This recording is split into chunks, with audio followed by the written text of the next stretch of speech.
So let's have a little chat, shall we? Let's have a little occult chat. This is your host, The Occult View.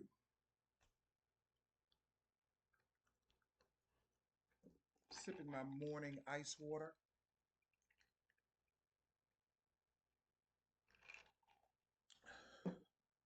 I know some people like coffee in the morning. I don't really like coffee.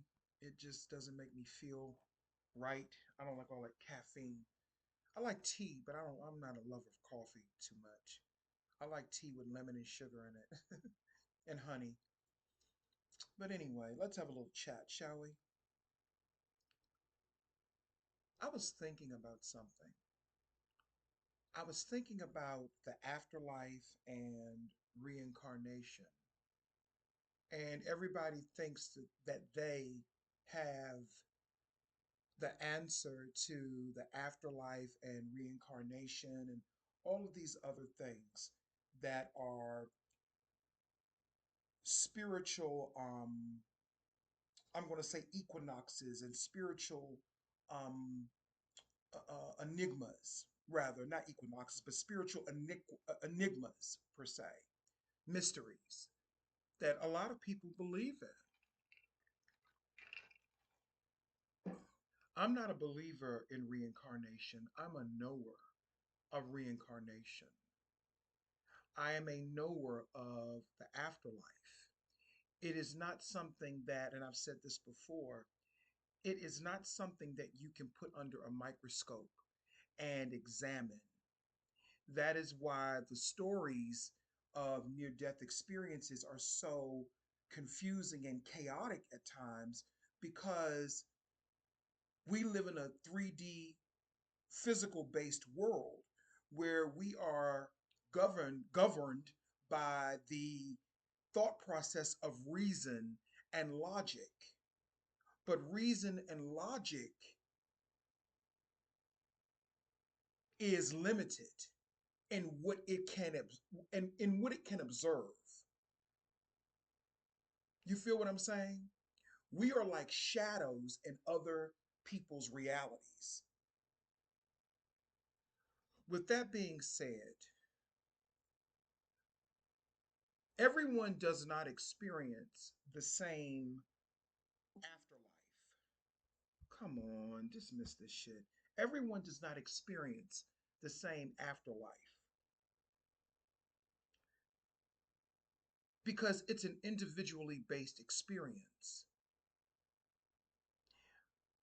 The majority of people, I hate to say this, and this is just what I believe, the majority of people will be caught in limbo. They won't know what to do. They won't know that they're dead. And they're going to be caught in limbo, trapped in their own human created prisons and emotions. If the spirit, meaning the great high spirit, sees favor upon you, then you will be able to reincarnate back into the physical world to try again. But most people get trapped in limbo. They don't know that they're dead. They have no consciousness. They have no knowledge. They have no wisdom.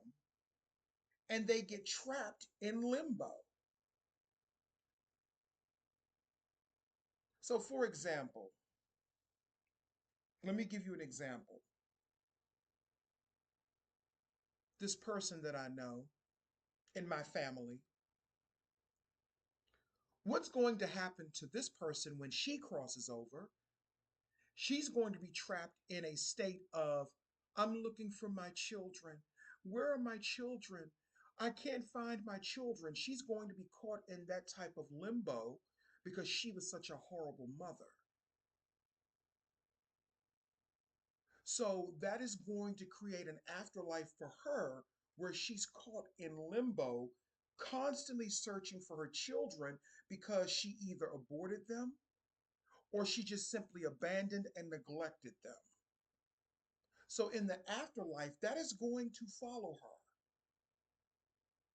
And unless the spirit sees favor on her, she's going to be trapped like that for good, or at least until she gains of enough consciousness, or another entity may take mercy on her and may help her to see that you're creating this for yourself.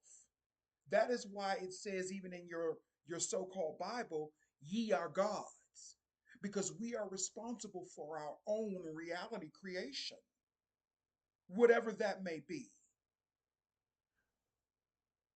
But if the spirit has favor on you, you can come back through the process of reincarnation. A lot of people are coming up with these theories based upon reading books and, I guess, so called esoteric knowledge, that reincarnation is a trap, that it traps souls in a constant cycle of reincarnating back into the physical world. And they look at the physical world as a prison. But the physical world is not a prison, it's a school. And we all know how we feel about school. We don't like it.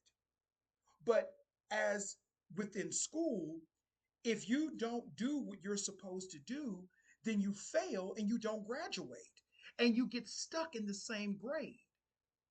Well, that is the same case with reincarnation. If the spirit finds grace and mercy on you, which it does for most people, some people can't even reincarnate. Some people are not allowed to reincarnate ever again. Hitler cannot reincarnate again, no matter what you all may think. He's trapped in a limbo reality. He can no longer reincarnate. People like that can no longer reincarnate. Jim Jones, people like that can no longer reincarnate. The only way they can reincarnate or reanimate back into the physical, they have to do some serious spiritual soul work in the spiritual realm. They have to have a direct, I'm going to say, intervention with the great high spirit in order for them to be reanimated and come back into the physical world because of the heinous things that they did. And maybe that was in their so called contract. I'm being layman, but sometimes people violate those contracts, those spiritual contracts. Some people violate those. So once you violate your spiritual contract, I don't like using human terms to describe the afterlife, but for the sake of people, for people to understand, there are spiritual consequences for that. See, your freedom gets restricted when you do, your freedom in the spiritual realm gets restricted when you do certain things. So people like Hitler and Jim Jones and all of those other wicked people, they cannot reincarnate back into the physical. Not right now, anyway.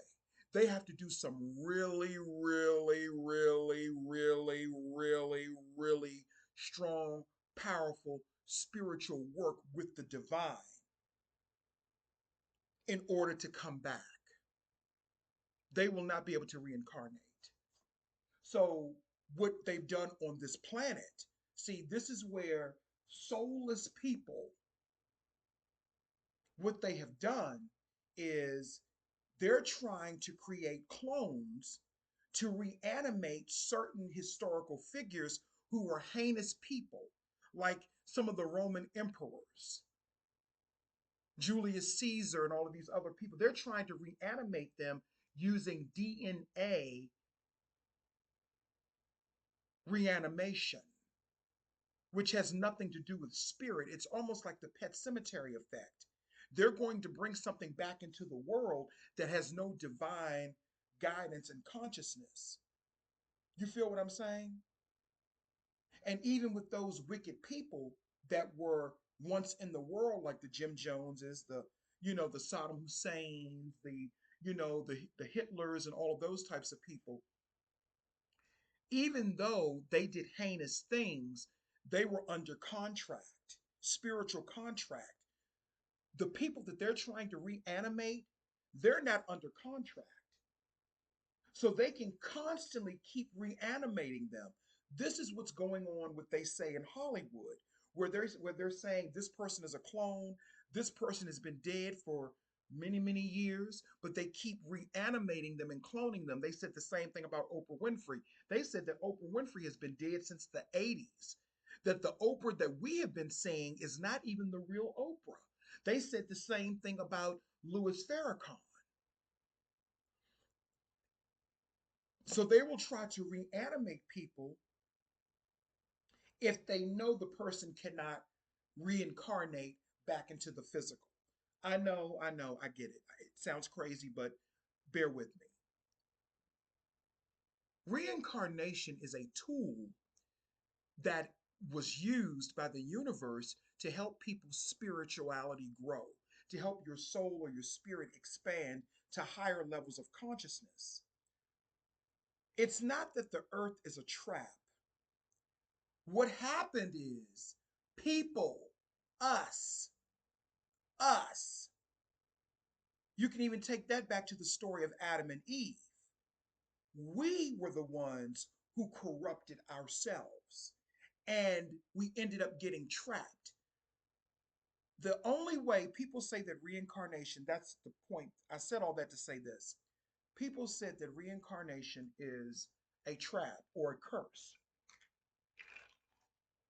It became a trap and a curse because people started using it. And this ties back to the story of Atlantis. That's what they were trying to tell us with the destruction of Atlantis. That was the symbolism of it.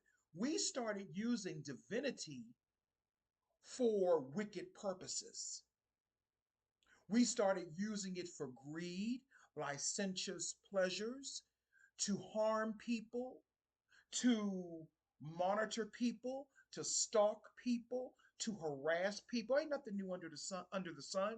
Just like with YouTube. YouTube was created for people to share their lives.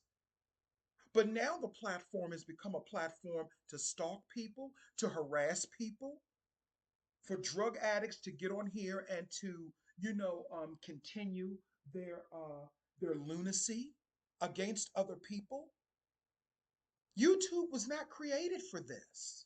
And it's the same concept for reincarnation.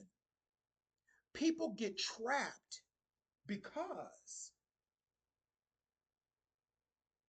they keep coming back promising that they're going to do better or thinking that they're going to do better, but they're ignoring their spirit and they're only paying attention to their carnality. They're only tapped into carnality, which is the flesh. They're not tapping into the spirit. And then they will tell you that anything that has to do with the spirit, such as witchcraft or any forms of magic, they tell you that that's wicked.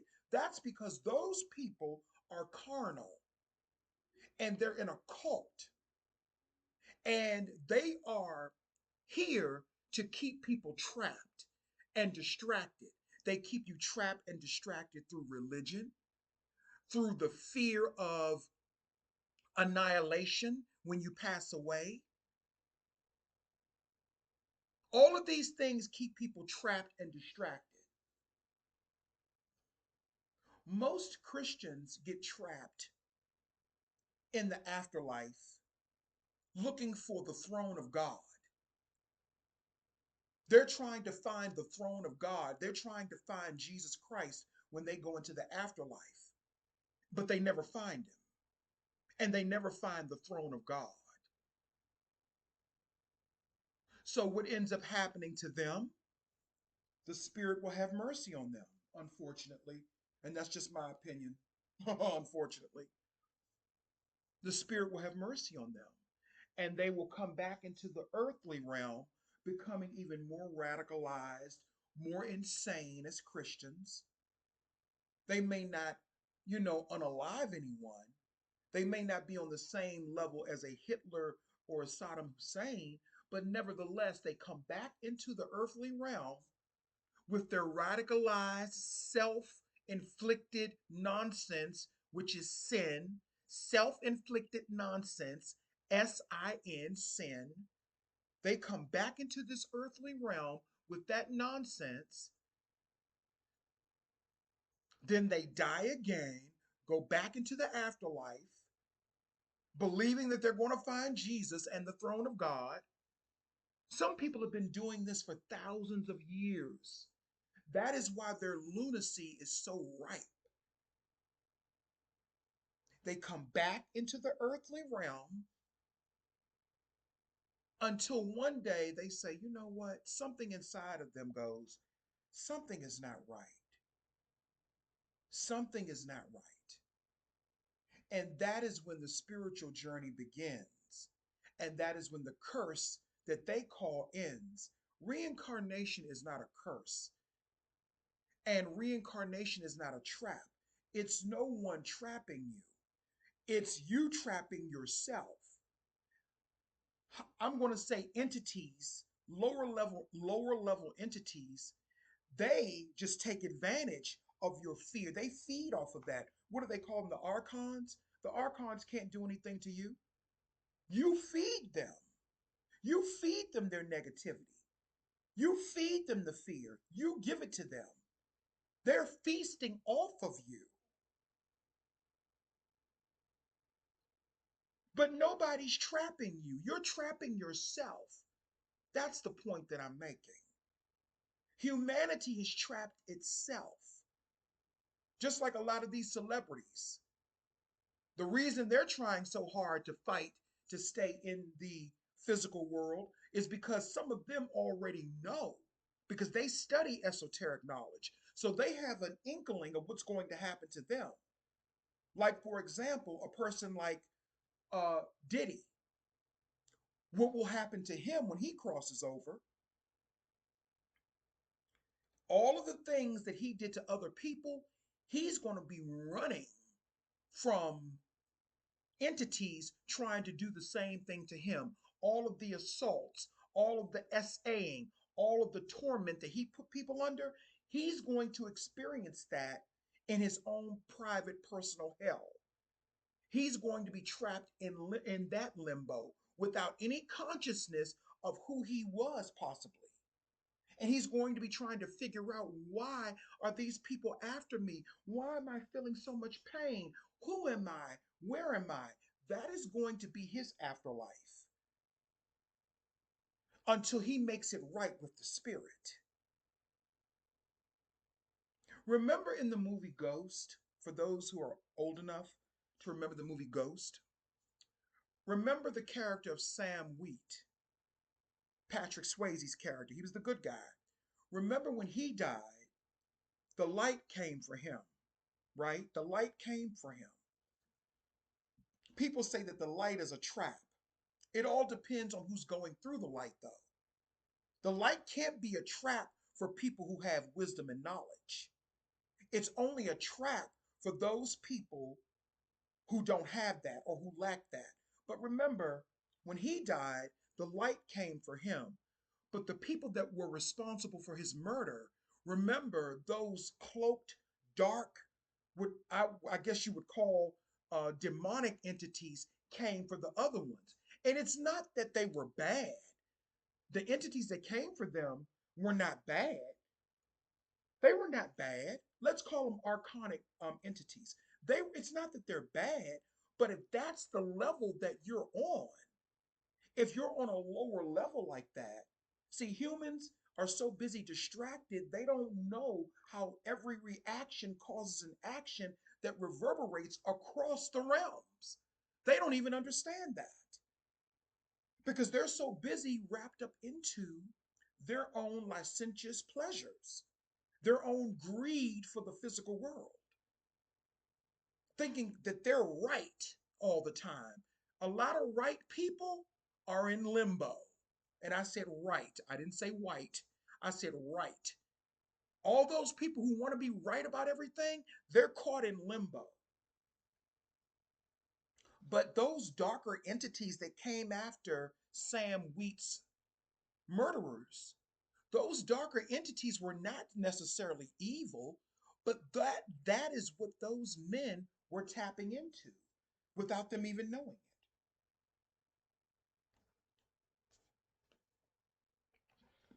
That's what they were tapping into. Just like a lot of Christians on here are always attacking spiritual people and occultists and think that we're not supposed to say anything about it. We're just supposed to sit back and let you just say whatever you want to say. Just like there's this one chick on here has a lot of subscribers. She talks about old Hollywood stuff and old Hollywood scandals. But then she has another channel where she's talking about the occult is bad and this is wrong and that's wrong.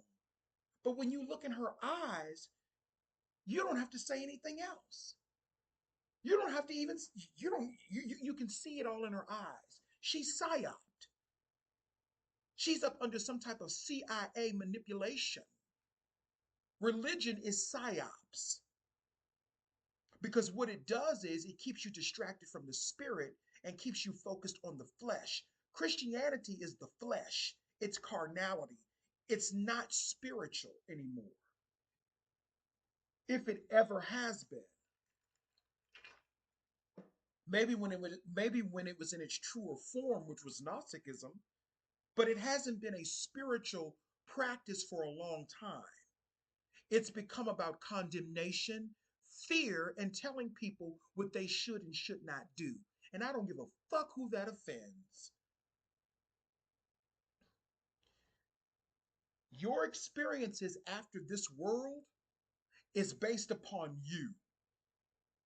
If reincarnation is a trap, it's a trap that you set for yourself.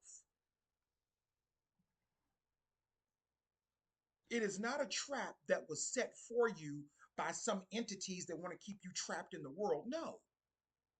You set yourself up for this trap for all of the million things that you did wrong in your past life. And there is evidence of past lives. It's called dreams. But how it communicates to you in the fashion of the life that we're currently living. So it will look like you're dreaming about the life that you're currently living, but when you see elements arise in those dreams that you don't recognize, then that is a cell memory of your past life reminding you of something that you used to be. I get it. I wasn't always the best person in my past lives. I had to evolve too. I had to evolve too. We all have. I had to spiritually evolve as well. None of us are innocent. But the difference between people like us and people like them, we made human mistakes. We made human mistakes. We did things that were not right. That's different than making universal mistakes. Human mistakes versus universal mistakes. Committing genocide amongst multitudes of people, that's a universal horror.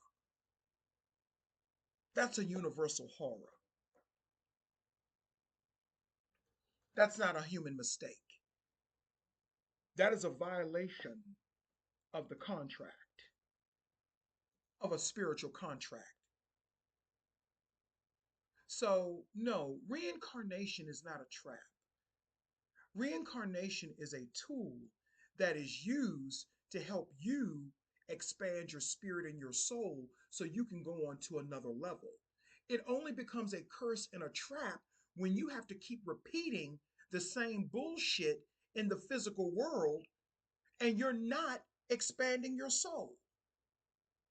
That is what reincarnation is for. It's not a trap,